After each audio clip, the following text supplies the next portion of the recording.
Good morning সবাইকে, জয় শ্রীরাম।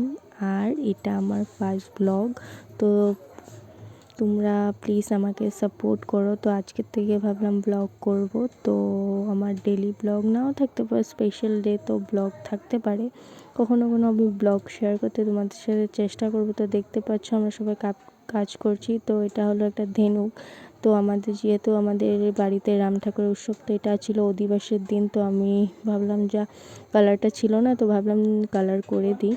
খুব সুন্দর ছিল, কাজ করতে খুব ভালো লাগছিল। তো আমাদের পুজো প্রায় 30 থেকে 35 বছর হয়ে গেছে, তার উপরও হতে পারে। তো দেখতে পাচ্ছ আমাদের ঠাকুর ঘরটা খুব সুন্দর। তো এটা আমার ঠাম্মি কাজ করছিল। এটা কিছু নিয়ম ছিল, তো সুতো বাঁধার 7বার, তো সেটা নিয়মটা করছিল। তো আজকে হলো আমাদের অধিবাস ছিল 11 তারিখ। তো এটা একটা দেখতে পাচ্ছ বউ সাজিয়েছে তোমার তুলসী গাছের উপরে বসে যেত। আমরা সবাই কাম করছিলাম। তো যেহেতু দেরি হয়ে গেছিলো, সব করতে অনেক ছাপাছাটি করেছিলাম, লাইট কানেকশন দিলাম, সব করলাম। তো অনেক দেরি হয়েছে। তো আমরা সবাই বলছি যে 8টা বেজে যাবে, আবার তো ঘট ভরতে যেতে হবে। তো সবাই ফটাফট কাজ টাজ করলো। তো এটা ভিডিওটা করছে আমার বোনু। তা ওকে বললাম ভিডিওটা করে দে।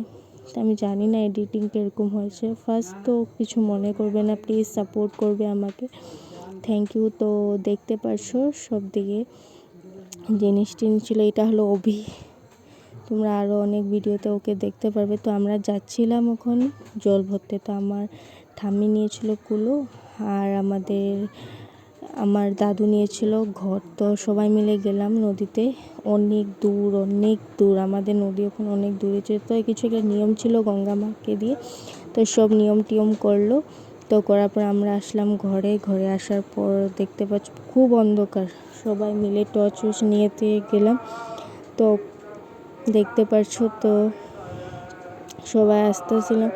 তো সবাই আর অল্পক্ষণ পরে তোমার বাতিটা নিভে যায়, তো রেখে যায়। আর এদিকে দেখতে পাচ্ছ গেট ধরেছে। তো যখন আমরা ছোট ছিলাম তখনও এরকম ছিল, আমরাও আগে দৌড়ে চলে আসতাম, তারপরে বাস টাস দিয়ে সবাই মিলে খাড়া হয়ে যেতাম। তো এই ছিল। আর তো ওদেরকে কিছু ম্যানেজ দিয়ে তো আমরা চললাম ঘরে। তো চলো, তখন হবে নারায়ণ পুজো, মানে সত্যনারায়ণ পুজো হবে। পুজো হওয়ার পরে সিন্নি দেওয়া হবে, যেটা সিন্নি আমরা সবাই মিলে বানিয়েছিলাম। তো সেটাই বিতরণ করা হবে। তো তোমরা তো এখন গান শুনতে পাচ্ছ।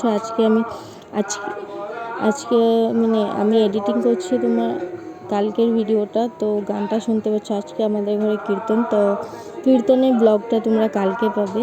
Thank you. দেখতে